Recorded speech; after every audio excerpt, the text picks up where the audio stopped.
Hi guys, welcome to my channel. Welcome back if you have been here before. Welcome if you're new.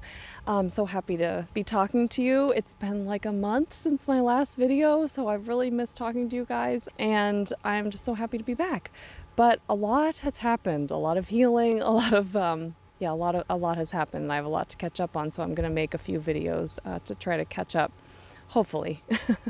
But today I'm going to talk about the three-part system that I use for healing, that I used for healing myself, that I still use as I continue to heal symptoms that I have, and the one that I advocate for and teach people who reach out to me for coaching.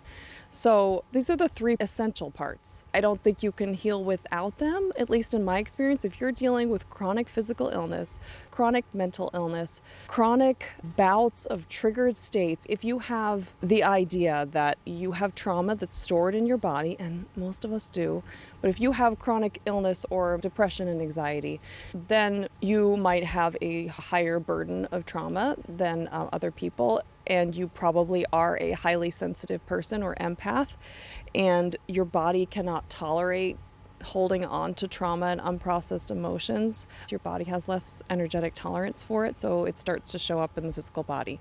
So these three parts are the three essential parts that you can't do without.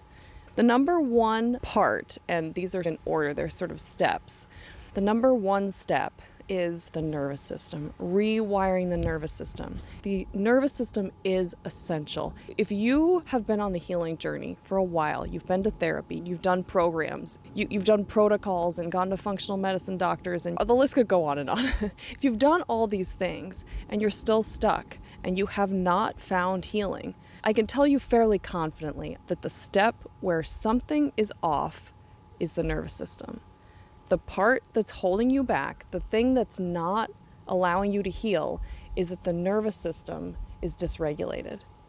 If you've been to therapy and it hasn't worked, there are a couple of reasons. One is 90% of therapists out there are cognitive behavioral therapists, and there is nothing wrong with that at all. It can be very helpful for a lot of people, but if you have trauma, it's embedded deeply in the unconscious and you can't reach it with cognitive behavioral therapy. So cognitive behavioral therapy works with thoughts and beliefs.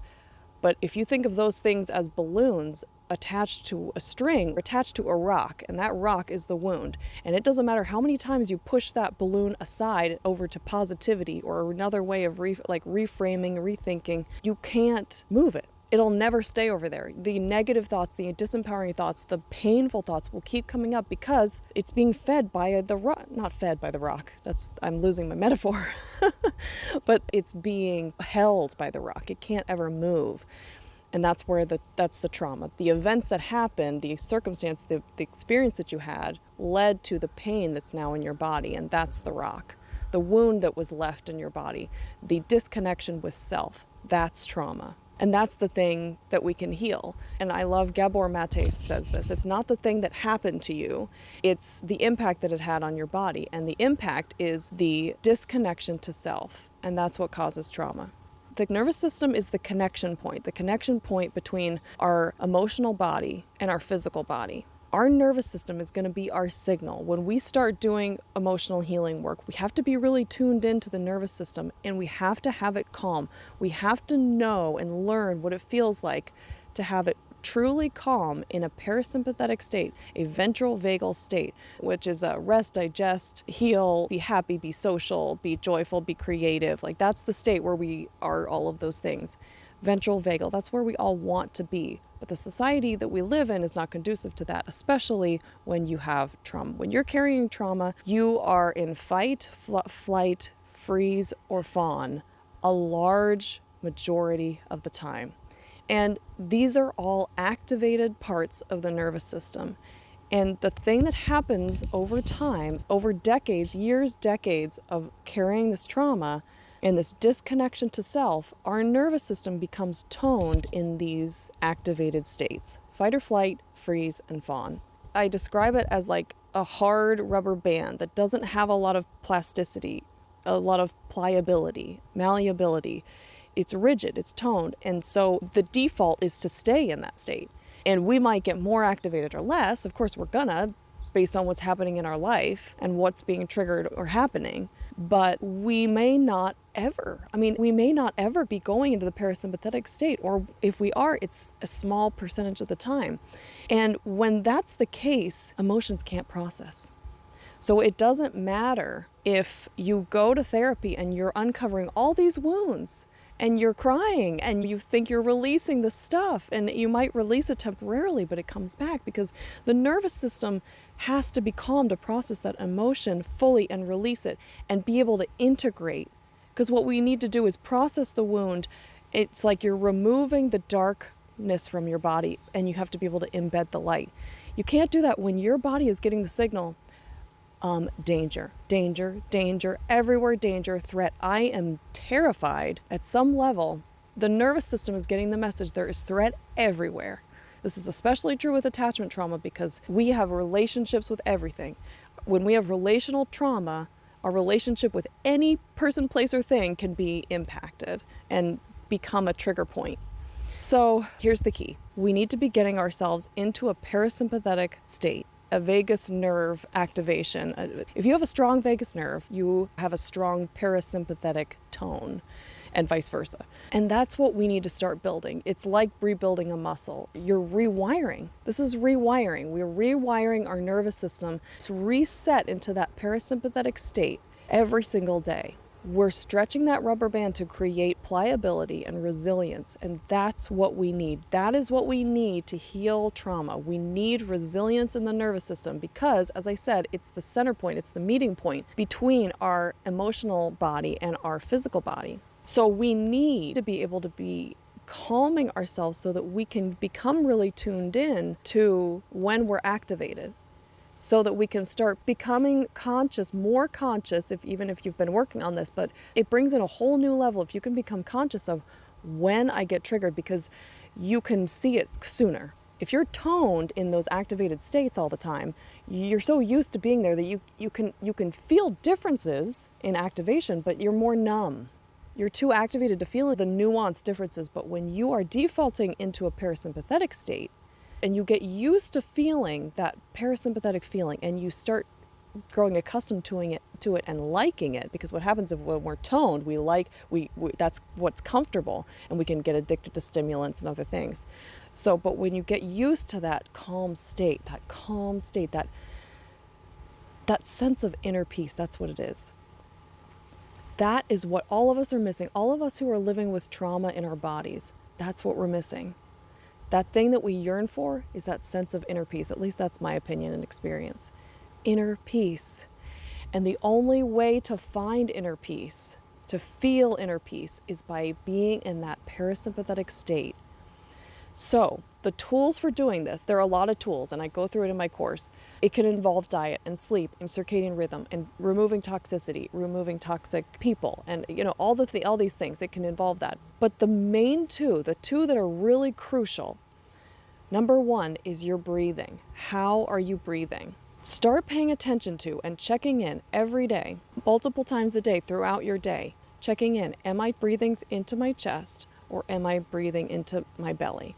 It could be that all the time you're breathing in your chest. It could be that when you're at work, you're breathing in your chest, and when you're at home, you're in your belly, or vice versa. It could be that when you're around certain people, it changes. The key is to start paying attention to it. Also paying attention to just the way you breathe in your everyday moments. You want to start becoming conscious of the way you breathe. You want it to be going in the belly. That is diaphragmatic breathing.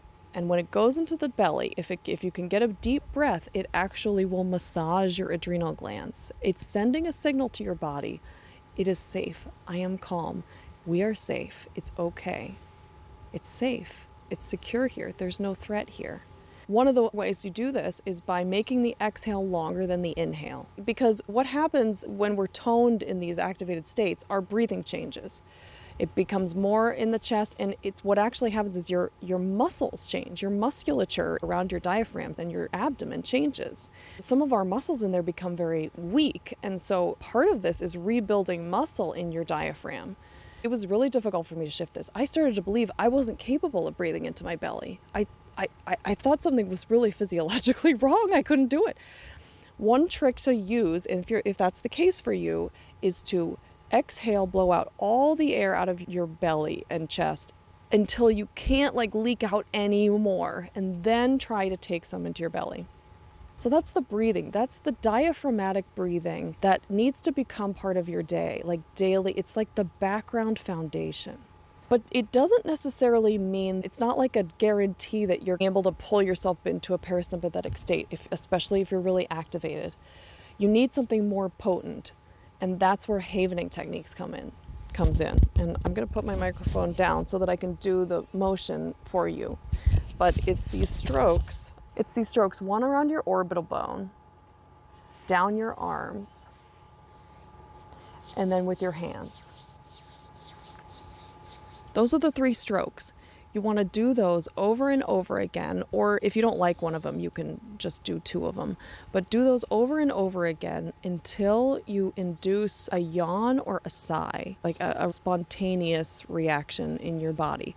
That's the indication that your vagus nerve has been stimulated and you are in a parasympathetic state. Now, for working with emotions, then you add in whatever emotion you're feeling or experience you're having in that moment to process it while you're doing the havening strokes. Havening is really potent. In my experience, it's more potent than tapping in the ability to calm the nervous system, because it sends these signals of peace, security, because it sends signals of love, safety. Love is safety when you're a child, and we're working with the inner child here. The inner child is the one that's activated, scared, hurt, carrying all these emotional burdens. So we're sending signals of love and connection. Love and connection is what our inner child needs, and that's what sends a message of safety. If you have love and connection, secure love and secure connection, you will be safe. Our nervous system is wired to know that and connect those. So to do that every day, the more you can do it, the faster you're gonna rewire your nervous system.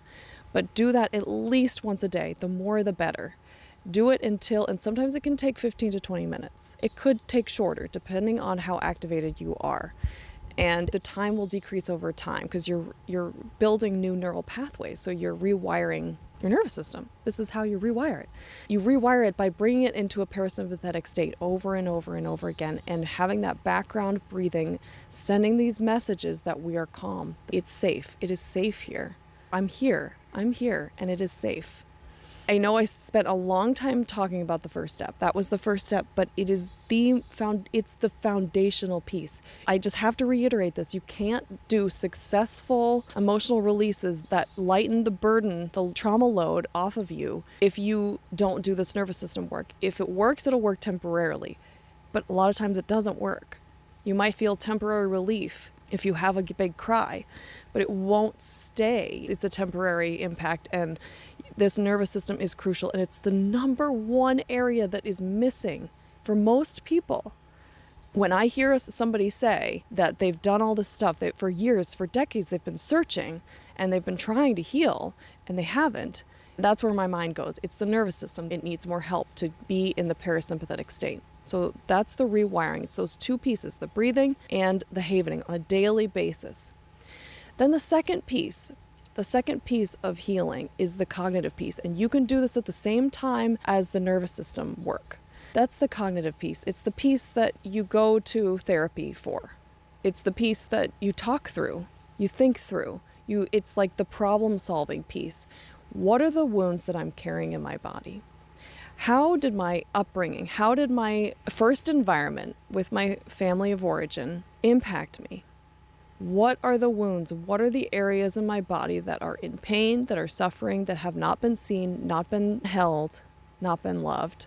And how is that showing up? So connecting physical symptoms with history, physical symptoms with wounds.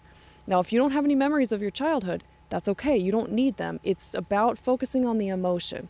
What are the emotions that I'm carrying in my body? And do I have a vague reference of where it came from? You do need a vague idea of where it came from, even if it's just based on, your adult relationship with your parents. It's creating a map. That's how I describe it. You're creating a map of what are my symptoms, physical, mental symptoms. What are the places I'm struggling in, and where did they come from? What do they mean? What are the physical symptoms saying to me? And so one wonderful practice as part of this is to tune in, if you can, tune into a physical symptom and ask it and see if you'll get an answer as to what message is it sending to you? What is it trying to tell you? And that's one thing we can do in coaching. So the mapping is one big piece that we can do in coaching, and also going into depth of the nervous system, trying to identify when you're activated, what it feels like to be activated, and activated in different states. The nervous system work, a lot of that is on your own at home. And then the mapping is a lot at home too. You can do a lot of problem solving. In coaching, we can also do a lot of problem solving and investigating, looking at your story and figuring out how it's showing up in your body and mind. Then the third step are emotional releases. But that's the third. The first two you can do in tandem, you can do together at the same time. The third one comes later. If you're really connected to your emotions, you might have tears, you might have crying, and you might have little releases, even in the beginning, if you're able to connect with that, if you're doing the havening. But in my experience, the most profound shifts have happened from really big ass cries and big ass screams and channeling messages from my inner child. And there's anger, there's grief, all can come out at once when you're speaking to the parent that you're healing a thing with. You're really channeling that wound. You are feeling that wound, and you're feeling it in a fuller way than you ever have before. Part of the suffering of chronic illness and carrying these wounds is not just the pain itself, but it's the not knowing how to be with that pain. That's really key. The reason that we have trauma is not the pain, it's the not knowing how to be with it. And it's because our parents didn't know how, or were not able to teach us how to do that. We're sponges when we're children. We learn through experience. And if we didn't experience how to do that, we didn't learn it. And we were actually taught, a lot of times, if we're carrying trauma, chances are you were taught how to abandon yourself. And there was no way to not learn it. If that's the messages that you were sent, like that's what the meaning was, we're kids, we're so helpless, we're so vulnerable, we're just taking in information as sponges. And unfortunately, we live in a fairly toxic culture in the realm of emotions, in my opinion. I don't mean that to be judgmental. I mean it to be just factual, but I guess it's an opinion. It's not conducive to our innate nature for love, connection. There's a lot of shaming of emotions. Oh gosh, I could go on a whole tangent about that. Get on my platform about it. So the releases, in my experience, the ones that really bring a lot of healing are these big ones, these big cries where it almost feels like you're gonna vomit tears. Like you don't feel nauseated, but just like you feel it coming. And then like for me, like I get in position. I get my tissues, I turn on a heater because I'm always cold, like to induce safety. I don't use havening while I'm crying usually anymore because I'm so practiced that I can tune in to self-love, because that's what havening does. Havening teaches you how to feel love for yourself, like how to energetically love yourself so that you can actually feel it. That's what havening does. It's teaching us what that feels like. I love you when you're sad. I love you when you're angry. I love you when you're in pain. I love you when you hate yourself. I love you when you hate other people. I love you when you're full of disgust and seething anger and rage. I love you when you're disappointed. I love you when, that's what it is. That's what we needed. And that's what we needed and we didn't get. That's key.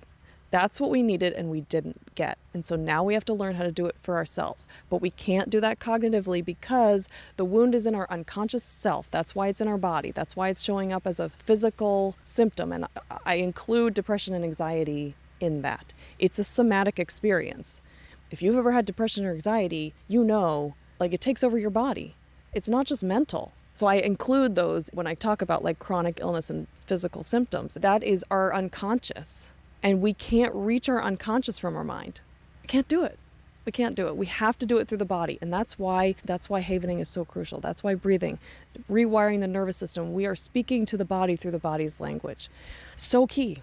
So key. But to get to that third step of the emotional releases where it feels so safe in your body, to have an emotional release that it knows, because your body is so wise, and it knows when it's safe enough to let something up, something big, something deep, something really painful. It knows when it's safe enough, and it won't let something big and deep and old up until you've done these other two steps, because it's like you're creating physical safety and mental safety. By doing these first two steps, you're creating physical safety with the nervous system work, and you're creating mental safety. A lot of the work of mapping it is also learning about emotions, listening to information like this. It's so key to be able to de-shame emotions with your mind, with your intellect. And that's something I really try to do on this channel.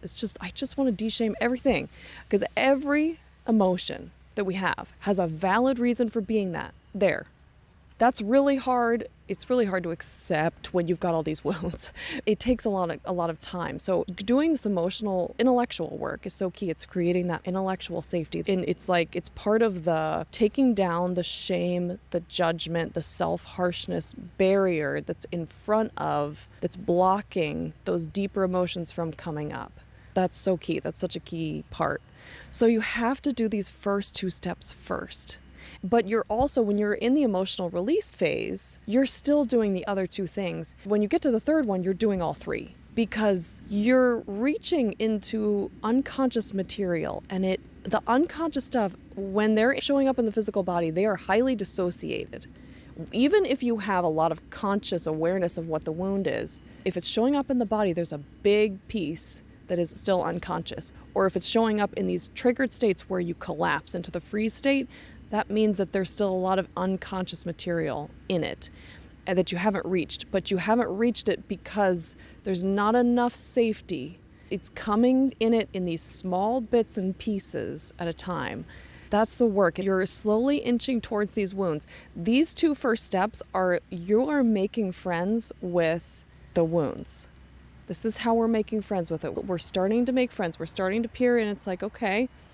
And so even if there's no emotion coming up, that's fine, because you're doing the nervous system work and you're intellectually seeing it. You're like, okay, I get that. I get where that came from. I see that. Even if you don't feel emotion, it's like I understand that. It makes a lot of sense. Just by doing that, again, you're like de-shaming. You're removing some of the judgment, removing some of the shame. It's so key. So that's the 3-part framework that I believe is crucial for healing. Now, I could make an argument for a fourth, that is integration. The thing is, it happens naturally. It sort of happens on its own, and it's sort of part of the step 2 of the cognitive work. You could make an argument for it, though, because it also entails taking action. So, for example, repressed anger, when you're releasing it and healing solar plexus wounds, there is action that needs to be taken, like setting healthy boundaries, not boundaries from a triggered place, but you first release the wound, and then you fill the space in that wound with healthy anger, healthy boundaries. That's been a long one. For me personally, that's a concentrated spot for my wounds, is my solar plexus. So you could make an argument for a fourth, but really it's those first 3 that are the big ones, because that once you get to the third and you're doing all 3, that's when you start to feel the difference in your everyday life. You start to feel your sense of self-worth. Your sense of self-worth starts to grow. You're feeling that inner peace more and more. And then your lightness increases. Your brightness increases. The light within you increases. Your heart energy can expand. That lightness, that's what it is. It's when you have these big releases, it's like night and day. When you've been suffering with a wound and you've been in this triggered state, and then you finally get to the release, you've been doing all the nervous system work, you've been doing the cognitive work, you've been getting closer and closer to the wound, you feel like absolute shit, crap, you're suffering because you can't quite get it. It's like you have to vomit and you can't. You know there's emotion there, but you just can't get it. And then it comes. Oh my God. It's like you're a new person. It's like a new person afterwards. And if you've never experienced that after you cry, it's because then it's the nervous system. The nervous system is the key. It's the key, I'm telling you. All the time that I couldn't heal, that's what you're missing. And that's what so many people are missing. And this is not something I made up. The place that you can find this information is trauma people, but not everybody. But I mean like the really prominent people. I'm thinking specifically of Peter Levine and people who are mothers and fathers of somatic therapy for trauma field. Anyway, okay, I know this is long, but this is the 3-part system that I work with in coaching. So if you've ever considered reaching out to me for an initial call, this is one thing I'll explain. But if you would like to, my website is laurenvorhees.com. There's a button on there for book a session. You just pick the 30-minute initial call, and then we can talk and see if this framework is a good fit for you. But I just wanted to give you this for your own healing journey, because this has been the framework I've used, and it's just, I believe wholeheartedly in this framework for healing. So I hope you all are doing beautifully out there. The energy of October has been insane. I don't know if you have been experiencing that, but I hope you're doing well and having success in your healing journey. I'm so happy to be back talking to you guys, and I will see you on the next video. Take care. Bye.